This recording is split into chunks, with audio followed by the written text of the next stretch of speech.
Hi everyone, this is Audrey again at Simply Be, and I'm here with Galina Lipkin, our child therapist, and we are excited to do class number 2 at the Parent Academy. And today we're talking about all of the things that cause kids to be afraid of certain places and things, and just trying to kind of understand why that is and what you might be able to do about it. So what are some common places and things that kids are afraid of? So a lot of times we see kids who are afraid of germs or kind of germy places, bathrooms, stuff like that, or they're afraid of places where something bad has happened before, or they're afraid to go back there because they're afraid it might happen again, or certain people who've made them feel uncomfortable or who have judged them or just made them feel anything related to shame or guilt or sadness. So they'll kind of try to stay away from those places.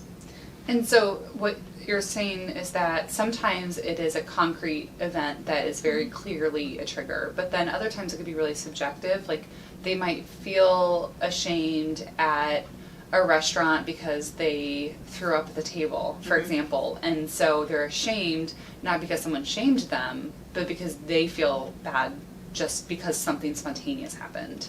Right, and then from then on they're like, well, if I go back to that restaurant, I'm going to feel uncomfortable again, and I don't want to feel that discomfort. So they, actually let's go somewhere else for dinner, and kind of avoid that way. Yeah, or feeling nauseous or vomiting at a friend's house over a sleepover and never wanting to do that again. Yep. So then avoiding like friends and things like that. Yeah, or they won't go to sleepovers at anyone's house anymore, not even just that one specific friend's house. Oh, so it can migrate sort of across different people's houses, family members' houses. It doesn't have to just be that one house. Nope, they might say, I threw up at one sleepover, so that means if I go to any sleepover, I could throw up again and again feel embarrassed or feel anxious because my parents weren't around, whatever kind of that fear is. And then across the board, just say I'm not doing sleepovers. Yeah. Can that even generalize to being afraid to eat in public, like at school? Absolutely. Again, I think it so much depends on what that fear is. So it's like if I'm ashamed that I threw up at a sleepover, well, now I'm afraid if I throw up at school, all my friends are going to see me throw up.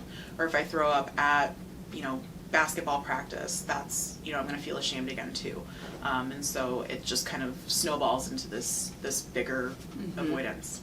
So sometimes a parent is digging for the source and the reason, and they're digging, but it's really pointless because it's generalized to the point where the kid or the parent may never exactly know the trigger point. They may or may not. I mean, sometimes if you can find it, that's great, but if you can't find it, maybe you don't spend a lot of time on it, or do you? I think sometimes it's important and sometimes it's not. Again, if somebody knows and they can say, well, I just remember when I threw up, I felt so ashamed. And then we kind of work through that. Or they can just talk about the fact, like, this is what I'm afraid of happening, and we can use that as well. So as long as we have information that's useful and we understand the fear, that's really the big thing that we need. Okay, I got it. And so some of the reasons for feeling these things can be mental and also physical. Like, tell me a little bit more about why these things happen to kids. So every day as we're kind of navigating our world, our brains are collecting information about kind of how does the world function, whether we're kids or whether we're adults. And as soon as we're exposed to something that makes us feel uncomfortable, our brains are wired to help us survive. So it automatically goes to this place of like, I need to stay away from that because it's dangerous, or I need to not do this because it makes me feel uncomfortable. And so our bodies will respond by giving us stomach aches, headaches, feeling warm, feeling cold, making us shaky, whatever that may be. And it's really just a way to try to protect us.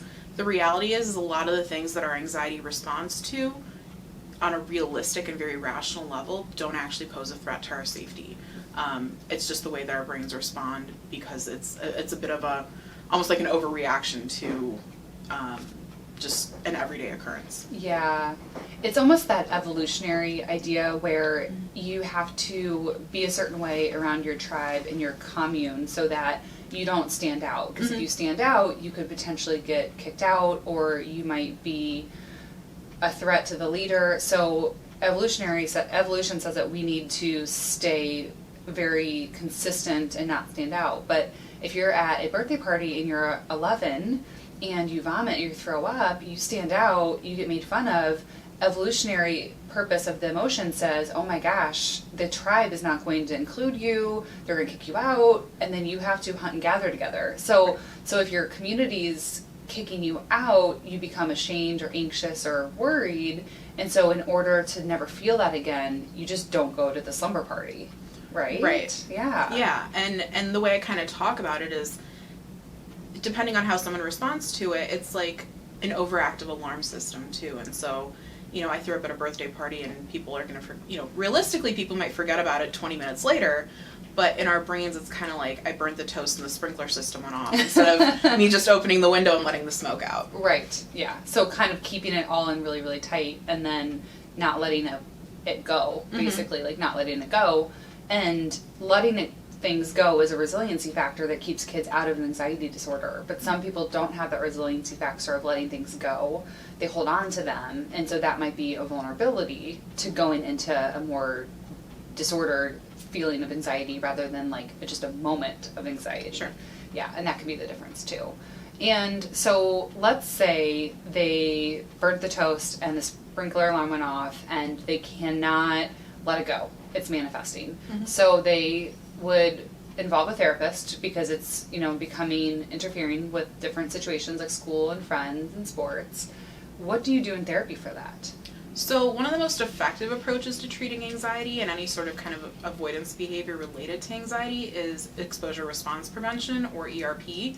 And really what it is a very intentional and very gradual exposure to the thing that we're afraid of. So the example that I give is like if somebody were afraid of dogs, I wouldn't just throw a puppy on their lap in the first session because that's really anxiety provoking, but it's very gradual. So maybe we look at a picture of a dog and then maybe a video of a dog, look at a dog through a window, and then work our way up to being able to hold the puppy. And that kind of reteaches our brains that, I can tolerate little bits of discomfort and kind of work my way up to being able to tolerate those uncomfortable situations that I faced before. I would imagine as a client and also a parent, that's very empowering to feel like I have a plan in front of me. I can do this work outside of therapy. I don't need Galina 24 hours a day to overcome this. And I have a very concrete plan, which in therapy, sometimes we don't have a concrete plan, but this has been something to be proven to be very effective. And it's one of the few things in therapy that feels a little more black and white in a sense. As black and white as you can get in therapy, I think. So then, how long does that take? So again, it really depends on the individual. So there are some people who their anxiety might be a little bit less severe, they might be really motivated, and they might have pretty good distress tolerance, even though they're struggling with their anxiety. And so they come in, they're like, I want to challenge this, I'm ready to go, and they kind of work their way up to their ultimate fear. There are other people who are kind of unsure and, need a little bit more time to warm up to the idea, because it is kind of counterintuitive to say, I'm afraid of this thing, so I'm going to do it. And, maybe they need to take smaller steps in between, and so that could take a little bit longer, but we kind of adjust based on everyone's needs. Yeah, because as a parent, you're thinking, I want to keep my kid comfortable and safe. And what you're saying as a therapist is we want to make them feel uncomfortable and make them perceive sometimes feeling unsafe, just to practice that and realize that it's irrational fear. Right. It's the idea that I can be uncomfortable, I can tolerate that discomfort, because the reason we avoid things is because we feel like we can't tolerate the discomfort. And exposure response prevention really teaches us, yeah, I can, I just need to work my way up little by little. And then like you were saying, when things kind of shift, it teaches you the general skill of being able to tolerate that discomfort. So kind of learning the skill set is really a bigger picture idea of how do I tolerate anxiety in any area of my life. Oh, so the skill generalizes and applies it from one situation to another. Yep. I think that's really great because we're coming in for one specific problem, but we want it to benefit us for a lifetime. So that's really helpful.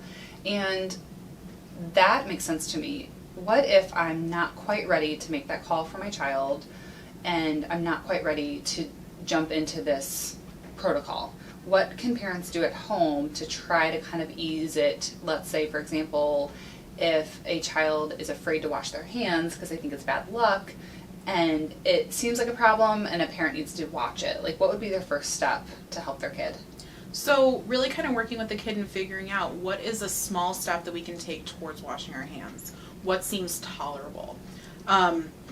So maybe it's just first you turn on the water and you run it for the time that you wash your hands, and then you turn it off, and then that's kind of the first step. And after a few days after that becomes easier, or a few trials after that becomes easier, you just dip your fingers in the water under the faucet, and then, tolerate that discomfort. And you kind of move your way up to the point that the kid can actually wash their hands and tolerate the distress of, maybe this is bad luck, maybe it's not. Yeah, I really like that. And maybe finding like a book at the library about facing fears. There's a book called What to Do with a Problem. Oh, yeah. And it's about a storm that follows a kid, and he's so afraid of the storm he keeps running, but when he finally looks at the storm and understands it, he says it's an opportunity, that he was afraid of something, and when he looked at it, it was an opportunity to face his fear and learn something new about himself. And that's a cute book. It's such a cute book. So that's kind of a thing to do too, is educate them along the way. Yeah. Awesome. This was so helpful. Well, if anyone needs help or has questions, you guys can always reach us at simplyb@224-424-0432, or email us at assist@simplyb.net, or you can always email me directly at audrey@simplyb.net. So thank you. Bye, everyone.